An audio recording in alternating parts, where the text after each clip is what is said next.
யோபு அதிகாரம் 21. யோபு பிரதியுத்தரமாக, என் வசனத்தை கவனமாய் கேளுங்கள். இது நீங்கள் என்னை தேற்றரவு பண்ணுவது போல இருக்கும். நான் பேசப்போகிறேன், சகித்திருங்கள். நான் பேசின பின்பு பரியாசம் பண்ணுங்கள். நான் மனுஷனை பார்த்தா அங்கலாய்க்கிறேன். அப்படியானாலும் என் ஆவி விசனப்படாதிருக்குமா? என்னை கவனித்து பாருங்கள்.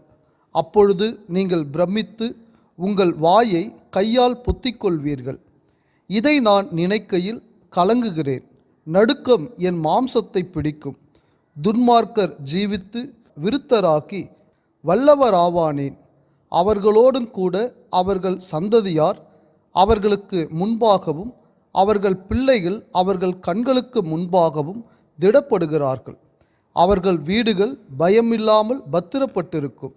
தேவனுடைய மிலாறு அவர்கள் மேல் வருகிறதில்லை. அவர்களுடைய எருது பொழிந்தால் வீணாய் போகாது. அவர்களுடைய பசு சினை அழியாமல் ஈனுகிறது. அவர்கள் தங்கள் குழந்தைகளை ஒரு மந்தையைப் போல வெளியே போக விடுகிறார்கள். அவர்கள் பிள்ளைகள் குதித்து விளையாடுகிறார்கள். அவர்கள் தம்புரையும் சுரமண்டலத்தையும் எடுத்து பாடி கின்னரத்தின் ஓசைக்கு சந்தோஷப்படுகிறார்கள். அவர்கள் செல்வவான்களாய் தங்கள் நாட்களை போக்கி ஒரு சனப்பொழுதிலே பாதாளத்தில் இறங்குகிறார்கள். அவர்கள் தேவனை நோக்கி, எங்களை விட்டு விலகியிரும், உம்முடைய வழிகளை அறிய விரும்போம். சர்வ வல்லவரை நாம் சேவிக்க அவர் யார்? அவரை நோக்கி ஜெபம் பண்ணுவதினால் நமக்கு பிரயோஜனம் என்ன என்கிறார்கள். ஆனாலும் அவர்கள் வாழ்வு அவர்கள் கையில் இராது. துன்மார்க்கரின் ஆலோசனை எனக்கு தூரமாயிருப்பதாக. எத்தனை சடுதியில் துன்மார்க்கரின் விளக்கு அணைந்து போம். அவர் தமது கோபத்தினால் வேதனைகளை பகிர்ந்து கொடுக்கையில் அவர்கள் ஆபத்து அவர்கள் மேல் வரும். அவர்கள் காற்று முகத்தில் இருக்கிற துரும்பை போலவும் பெருங்காற்று பறக்கடிக்கிற பதரை போலவும் இருக்கிறார்கள். தேவன் அவனுடைய அக்கிரமத்தை அவன் பிள்ளைகளுக்கு வைக்கிறார். அவன் உணரத்தக்க விதமாய் அதை அவனுக்கு பலிக்க பண்ணுகிறார். அவனுடைய அழிவை அவனுடைய கண்கள் காணும். சர்வ வல்லவருடைய உக்கிரத்தை குடிப்பான். அவன் மாதங்களின் தொகை குறுக்கப்படும் போது அவனுக்கு பிற்பாடு அவன் வீட்டை பற்றி அவனுக்கு இருக்கும் விருப்பம் என்ன? உயர்ந்தோரை நியாயம் தீர்க்கிற தேவனுக்கு அறிவை உணர்த்த யாரால் ஆகும்? ஒருவன் நிர்வாகத்தோடும் சுகத்தோடும் வாழ்ந்து குறையற்ற பலன் உள்ளவனாய் சாகிறான். அவனுடைய பால் பாத்திரங்கள் பாலால் நிரம்பி இருக்கிறது. அவன் எலும்புகளில் ஊன் புஷ்டியாய் இருக்கிறது. வேறொருவன் ஒரு நாளாவது சந்தோஷத்தோடே சாப்பிடாமல் மனக்லேசத்தோடே சாகிறான். இருவரும் சமமாய் மண்ணிலே படுத்து கொள்ளுகிறார்கள். புழுக்கள் அவர்களை மூடும். இதோ, நான் உங்கள் நினைவுகளையும் நீங்கள் என்னை பற்றி அநியாயமாய் கொண்டிருக்கும் ஆலோசனைகளையும் அறிவேன். பிரபுவினுடைய வீடு எங்கே? துன்மார்க்கருடைய கூடாரம் எங்கே என்று சொல்லுகிறீர்கள்.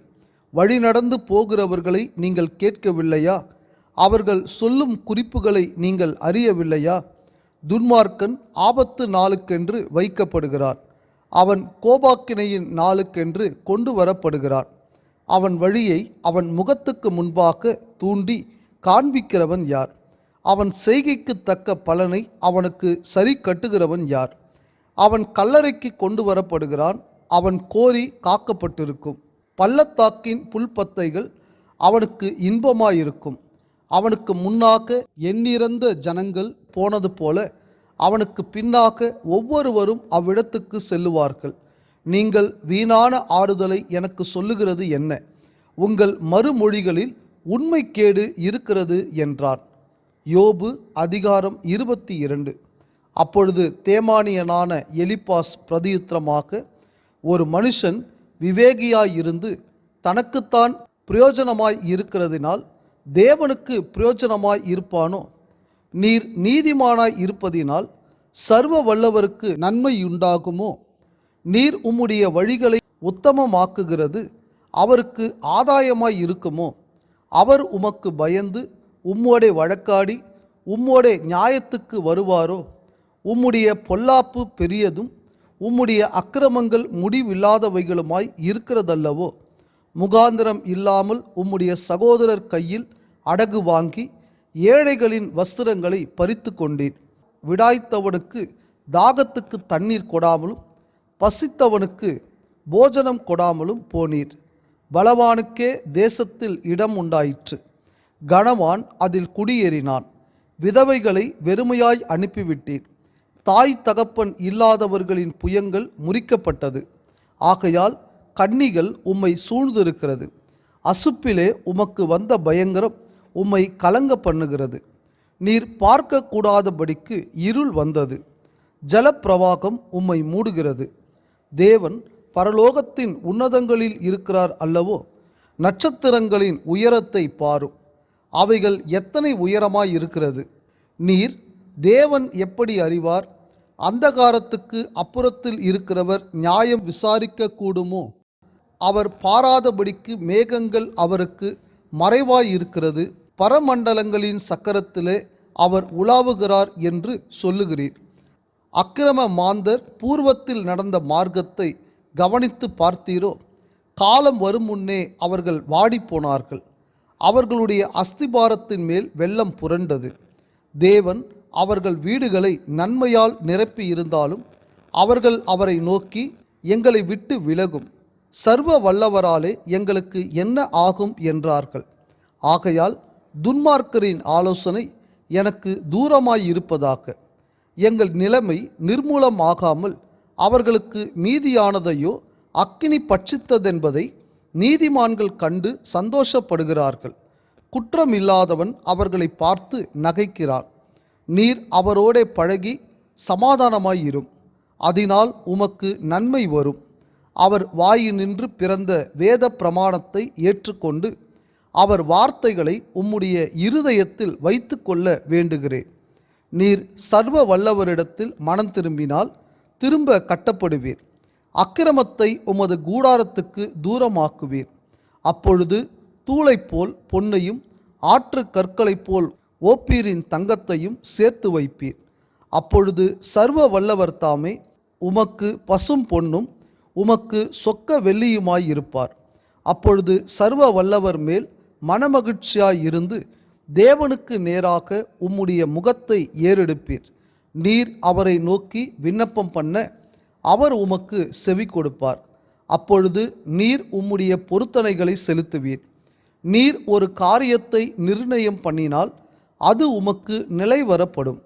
உம்முடைய பாதைகளில் வெளிச்சம் பிரகாசிக்கும். மனுஷர் ஒடுக்கப்படும் போது திடப்பட கடவர்கள் என்று நீர் சொல்ல தாழ்ந்தோர் ரட்சிக்கப்படுவார்கள்.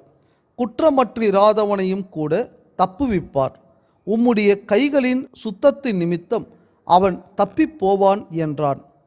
யோபு அதிகாரம் 23. யோபு பிரதியுத்தரமாக, இன்றைய தினமும் என் அங்கலாய்ப்பு முரண்டுத்தனமாக எண்ணப்படுகிறது. என் தவிப்பை பார்க்கிலும் என் வாதை கடினமானது. நான் அவரை எங்கே கண்டு சந்திக்கலாம் என்பதை அறிந்தால் நலமாயிருக்கும். அப்பொழுது நான் அவர் ஆசனத்துக்கு முன்பாக வந்து சேர்ந்து என் நியாயத்தை அவருக்கு முன்பாக வரிசையாய் வைத்து காரியத்தை ரூபிக்கும் வார்த்தைகளால் என் வாயை நிரப்புவேன். அவருடைய மறுமொழிகளை நான் அறிந்து அவர் எனக்கு சொல்வதை உணர்ந்து கொள்ளுவேன். அவர் தம்முடைய மகா வல்லமையின்படியே என்னோடே வழக்காடுவாரோ? அவர் அப்படி செய்யாமல் என்மேல் தயை வைப்பார். அங்கே சன்மார்க்கன் அவரோடே வழக்காடலாம். அப்பொழுது என்னை நியாயம் தீர்க்கிறவரின் கைக்கு என்றைக்கும் நீங்களாய் தப்புவித்து கொள்வேன். இதோ நான் முன்னாக போனாலும் அவர் இல்லை, பின்னாக போனாலும் அவரை காணேன். இடது புறத்தில் அவர் கிரியை செய்தும் அவரை காணேன். வலது புறத்திலும் நான் அவரை காணாதபடிக்கு ஒளித்திருக்கிறார். ஆனாலும் நான் போகும் வழியை அவர் அறிவார். அவர் என்னை சோதித்த பின் நான் பொன்னாக விளங்குவேன்.